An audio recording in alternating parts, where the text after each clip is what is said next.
Hi friends, welcome to my channel. ഇന്നൊരു അടിപൊളി potato fry recipe കണ്ടാലോ. ആദ്യം ഞാനൊരു പൊട്ടാറ്റോ എടുത്തിട്ടുണ്ട്. ഇത് വലിയൊരു പൊട്ടാറ്റോ ആയതുകൊണ്ട് ഞാനതിൻ്റെ ഹാഫ് പോർഷൻ മാത്രമേ എടുത്തിട്ടുള്ളൂ. ഇതിൻ്റെ തൊലിയൊക്കെ കളഞ്ഞ് നന്നായിട്ടൊന്ന് ക്ലീൻ ചെയ്തെടുക്കാം.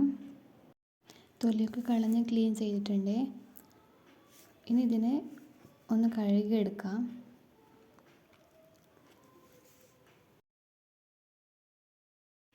നെക്സ്റ്റ് പൊട്ടാറ്റോ റൗണ്ട് ഷേപ്പിലൊന്ന് കട്ട് ചെയ്തെടുക്കാം. ഞാനിവിടെ കുറച്ച് നേർത്തിട്ടാണ് കട്ട് ചെയ്തിട്ടുള്ളത്. നിങ്ങൾക്ക് നല്ല കട്ടി വേണമെങ്കിൽ അതുപോലെയും ചെയ്യാം കേട്ടോ. എങ്ങനെ ആണെങ്കിലും കഴിക്കാൻ നല്ല ടേസ്റ്റി ആയിരിക്കും. മുഴുവനും ഇതുപോലെ ഒന്ന് കട്ട് ചെയ്ത് വെച്ചിട്ടുണ്ട്. ഇനി ഇതിനുള്ള മിക്സിങ് തുടങ്ങാം. ആദ്യം ഒരു ബൗളിൽ കുറച്ച് മുളക് പൊടി,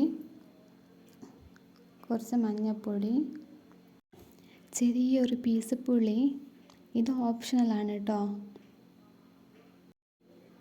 ഇനി ആവശ്യത്തിനുള്ള ഉപ്പിട്ടെടുക്കാം. ഇതിലോട്ട് കുറച്ച് വെള്ളം ഒഴിച്ച് നമുക്കൊന്ന് മിക്സ് ചെയ്തെടുക്കാം. ഇനി കട്ട് ചെയ്ത് വെച്ചിട്ടുള്ള പൊട്ടാറ്റോ ഇതിലോട്ട് ഇട്ട് നന്നായിട്ടൊന്ന് മിക്സ് ചെയ്തെടുക്കാം. നല്ല രീതിയിലൊന്ന് മിക്സ് ചെയ്യണേ. ഈ ഒരു റെസിപ്പിക്ക് അധികം പേസ്റ്റിൻ്റെയോ അധികം ഓയിലിൻ്റെയോ ഒന്നും ആവശ്യമില്ല. നമുക്ക് പെട്ടെന്ന് ചെയ്തെടുക്കാൻ പറ്റുന്ന ഒരു റെസിപ്പിയാണ്. കറിവേപ്പില ഉണ്ടെങ്കിൽ അതും കൂടി ഒന്ന് ഇട്ട് കൊടുക്കാം കേട്ടോ. നന്നായിട്ടൊന്ന് മിക്സ് ചെയ്ത് വെച്ചിട്ടുണ്ട്. ഇനി ഫ്ലെയിം ഓൺ ചെയ്ത് പാൻ വെച്ച് അതിലോട്ടൊന്ന് കുറച്ച് ഓയിൽ ഒഴിച്ചു കൊടുക്കാം. ഓയിൽ ചൂടാവുമ്പോൾ അതിലോട്ട് മിക്സ് ചെയ്ത് വെച്ചിട്ടുള്ള പൊട്ടാറ്റോനെ ഇട്ട് കൊടുക്കാം കേട്ടോ. മുഴുവനും ഇട്ട് കൊടുത്തിട്ടുണ്ട്. കുറച്ച് ടൈം കഴിഞ്ഞ് നമുക്കിതിനെ തിരിച്ചും മറിച്ചും ഇട്ട് നന്നായിട്ടൊന്ന് ഫ്രൈ ചെയ്തെടുക്കാം.